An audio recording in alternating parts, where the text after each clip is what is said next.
বন্ধুরা, আজকে আমি একটি কাতলা মাছের মাথা রেসিপি করতে চলেছি।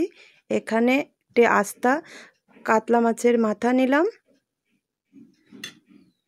এখানে মাছের মাথা রেসিপি করার জন্য লাগছে কাঁচা লঙ্কা, পেঁয়াজ, টমেটো, আদা, কাজু বাদাম, জিরে গুঁড়ো, ধনে গুঁড়ো।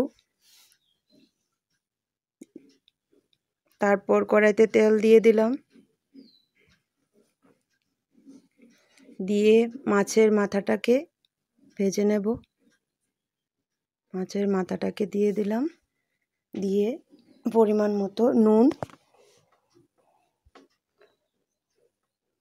হলুদের গুঁড়ো দিয়ে ভালো করে ভেজে নিলাম।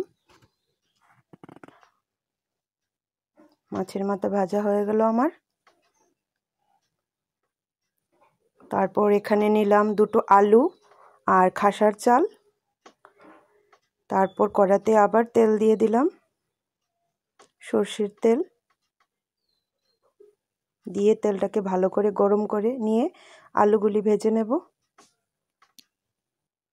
আলুগুলি কড়াইতে দিয়ে দিলাম, দিয়ে নুন দিয়ে দিলাম, হলুদের গুঁড়ো দিয়ে ভালো করে নেড়ে চেড়ে 1 মিনিটের জন্য রেখে দিলাম। তারপর হয়ে গেল আমার লাল লাল করে আলু ভাজা।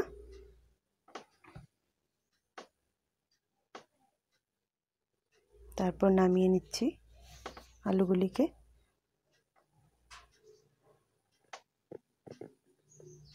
তারপর সোমবারের জন্য আমার লাগবে তেজপাতা, শুকনো লঙ্কা আর 5 ফোড়ন। কড়াইতে তেল দিয়ে দিলাম, আবারও সরষের তেল দিলাম, দিয়ে তেজপাতা, শুকনো লঙ্কা দিয়ে একটু ভেজে 5 ফোড়নটা দিয়ে দিলাম।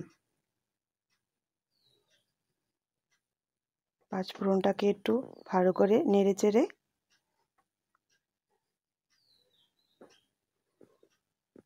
আমার ধুয়ে রাখা খাসার চালগুলি দিয়ে দিলাম।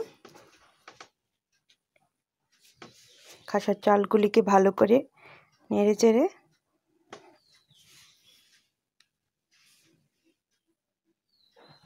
তারপর পরিমাণ মতো নুন, হলুদের গুঁড়ো দিয়ে আর একটু নেড়ে চেড়ে 2 মিনিটের জন্য রেখে দেব।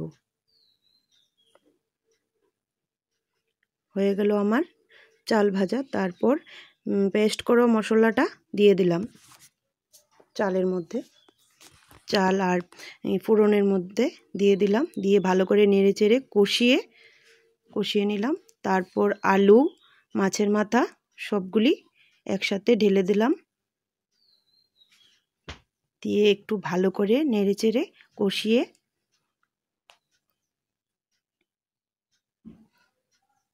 ভালো করে কষানো হয়ে গেল। তারপর আমি গরম জল করেছিলাম, এই গরম জলটা এখানে দিয়ে দিলাম। পরিমাণ মতো আপনারা জল দেবেন। চালটা একটু ফুটবে, এই পরিমাণ অনুযায়ী আপনারা জলটা দেবেন। একটু পরিমাণে বেশি দিলেও কোনো অসুবিধা নেই, চালটা ফুটবে।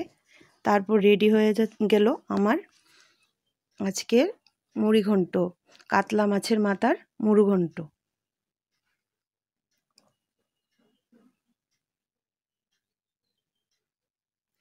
রেডি হয়ে গেল। যদি ভালো লেগে থাকে এটা লাইক কমেন্ট করবেন। নমস্কার বন্ধুরা।